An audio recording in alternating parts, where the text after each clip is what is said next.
Hey guys, this is Shaft and welcome to a really awesome replay. As the title suggests, this is going to be Stephano versus Coca. Now for anyone who's just coming to StarCraft, if you're not sure who Coca is, this guy is a former Slayers player who actually had switched to League of Legends once Slayers disbanded, but has now come back to StarCraft from April this year and has spent some time, getting back into the groove, working off some of that rust from his retirement, and he is back in full swing, guys. We are going to be checking out his game against this man, E.G. Stephano. Hold on one second, I apparently did not switch over my hotkeys. My fail, no problem though. Yeah, I use a special set of hotkeys for casting. Yeah, there we go. This man, EG's Stephano RC. Now this is Neoplanet S, so we can definitely just keep an eye on this production tab because that's going to be the giveaway. Do these players go for early pulls? It's 10 pull right now. Could be 11 pull. No, it looks like both players actually going for just very standard play. Now they could be going pull first or hatch first. Either are options. Coca choosing to do an extractor trick, but small differences in these builds. But again, the major difference we're looking for is, do we get pull first or do we go for the hatch first? Now Stephano is a player most people are familiar with. He was a champion in Wings of Liberty. Little bit fallen off though now in Heart of the Swarm. He's even considered retiring himself. And we do have both players going for a spawning pool, but he is still one of the top competitors, especially for foreigners. We've actually got Coca going for a little bit of a faster gas here. Now we want to see, when does Stephano get his gas, because this will give him the ability to get more drones. He's actually going for no gas at all, going pull straight into hatchery. So this is actually going to give Coca a small window to be able to do some damage, maybe with Ling Speed or Banelings. This could maybe even turn into a Ling-Baneling war at this point, but that's going to be up to Coca's discretion. Stephano going to be our very defensive player with this really late gas. As you can see, we actually already have Coca mining from his extractor, so this Ling Speed is going to be way, way faster.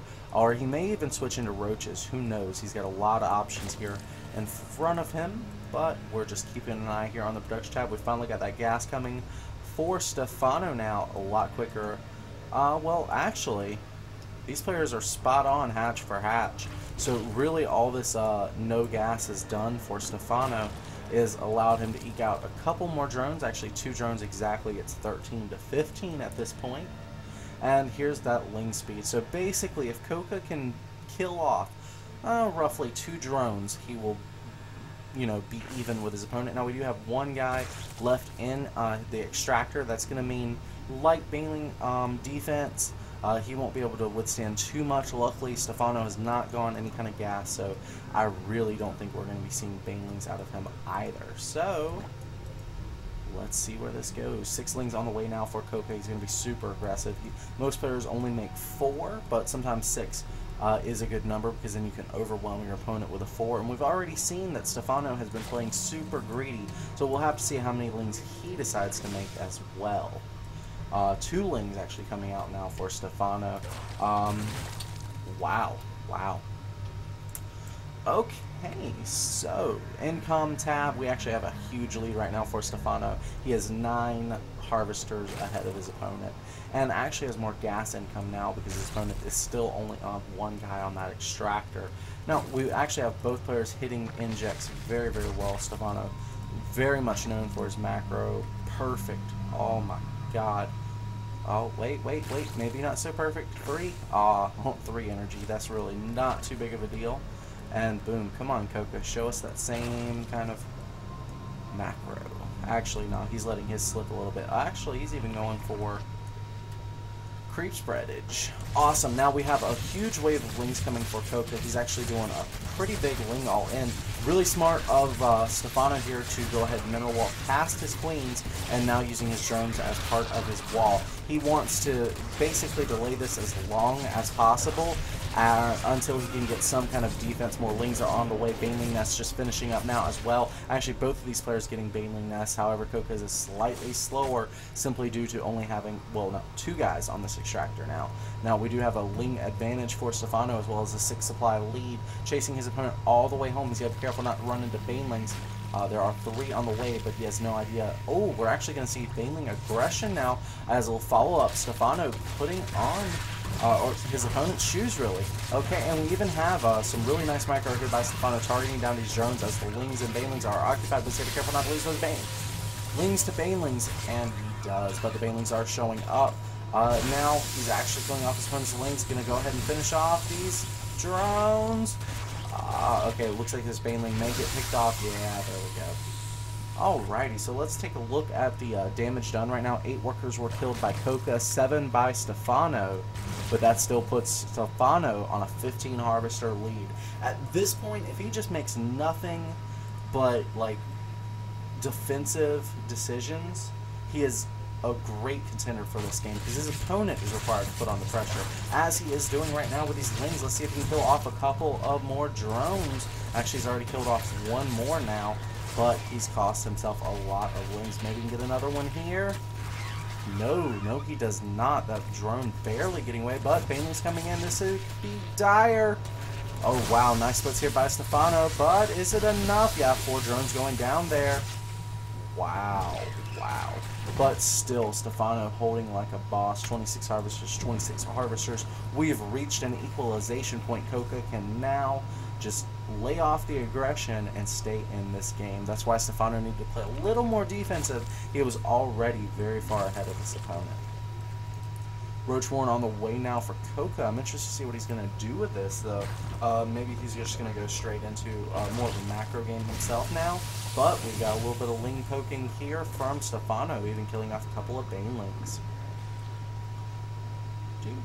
And now it is the turn of Coca to poke up this ramp, see if he can get inside. He does spot the lair, but he sees the second extractor, but there was nobody mining from it.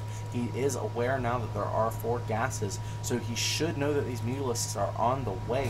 Will this Roach Warren be followed by a Hydralisk? Then that becomes the question. There is no lair right now for Coca, and that is going to be a problem. Fortunately for him, lair takes up just about the same amount of time as a Spire, and then the Hydralisk Den is pretty quick after that. So he may be able to stay defensive, maybe get a couple of Spore Crawlers as they're doing extra damage versus Bio. Mutalisks are the only Bio air in the game, so therefore Spores are great against Mutalisks. And we just have many pokes here by Coca wanting to see, is his opponent expanding? Is he playing super greedy? He does see the drone on the way now. So he is going to be aware that his opponent is now trying to expand. Maybe he'll choose to put a little pressure on that. Stephano scouting his opponent, also having not expanded. And here is the pressure. Roach Ling, Baneling moving across the map. Speed has not been finished for any of these. This is actually a great decision by Coca. He still does not have a lair. There's no way that he could really hold map control rather against a Mutalisk player without his lair. So he's just choosing to apply pressure to an opponent he knows is overextending with this hatchery. Now the question becomes, will this kill Stephano? Stephano is well known for his macro play, and he's spreading out the Banelings. Banelings trying not to die. Lots of Banelings left here for Coca. Lots of Roaches as well. Are there any units left right now for Stephano? No. Only 17 drones against Banelings. This is not going to do it all. Oh my god, he's splitting up his drones. This could be huge. Oh, but he just lost a huge amount there. His opponent is now up. Wow. So many units. Now the Mutalisks are doing a pretty good job of clearing this. It's 27 to 29 drones at this point. Actually, Coca just making 2 more. So now taking the drone lead. Stephano, again, getting caught with his pants down. This is the second time he's gone a little bit too greedy and is losing units because of it. More Lings are flooding into his base. Just no relenting on the pressure is Coca. Coca still not having taken a third, only just now getting his lair and starting up some Spore Crawlers just in case his opponent decides to counter attack. Wow, this probably will mean the end of the aggression from Coca, but how much damage was done 54 workers killed. Oh my god. Stephano set back to the Stone Ages. He's going to choose now to go ahead and target off overlords around the map. Basically minimizing his opponent's vision. Maybe he'll choose to do some counter pressure himself. But right now he is, well, 10 supply rather behind his opponent. But his opponent still applying pressure, not actually targeting down the third here. That is rather surprising. He's instead going in and trying to get some more drones. Wow. Still, Stephano not defending this natural, nor his main. Whoa. Mutalisks are great units, but if your opponent's putting on this much pressure, you have to keep them home in defense, and as you can see, they're really not that good defensively, as you need something to hold the units in place, or else the Mutalisks will get outrun by Speedlings and a ZVZ. Now we do have 2 gases going down for Coca now. He's going to be working on those Hydralisks. Wow. I'm interested to see when this player is going to get a third, as that is the one and only shining beacon of hope for Stephano, is that he does have this third. He has that production. If he can get his economy ramped back up, which will be hard, because bear in mind, guys, he only has 10 harvesters, then he may stand a chance this game. But I don't think that's going to happen. All Coca has to do is keep up some light amounts of pressure, because he knows that his opponent's trying to make drones to get back into the game. Boom, light amounts of pressure. 6 lings, devastating an entire mineral line. Wow. Stephano, one of my favorite players in the world, man, but I just don't see him coming back from this. Does he know he is dead? Apparently not. Apparently not, guys. But we're just taking a look at this creep spreadage here by Coca. You can easily see that he's eventually going to take this third. He can defend it very, very well. Actually, wow, he's going ahead targeting down this Overlord. I thought he was going to push with the Queens for a second, but it does not look like, well, never mind. He's actually going to push with the Roachling Queen, and scouting the army pushing across to kill him. Stephano does go ahead and drop, but well played, giving his opponent the win. Guys, hope you enjoyed this. If you enjoy casts like this, please check out our YouTube if you're not already watching this on YouTube. That's where we upload all kinds of crazy stuff. We have lessons for Zerg players as well as other races, micro videos. Basically, if you need an educational resource for StarCraft, Clanic Casting Crew is definitely a place to check that out. Please go to our YouTube just by searching Misused Shaft, all one word. Thank you for tuning in, guys, and have a great night.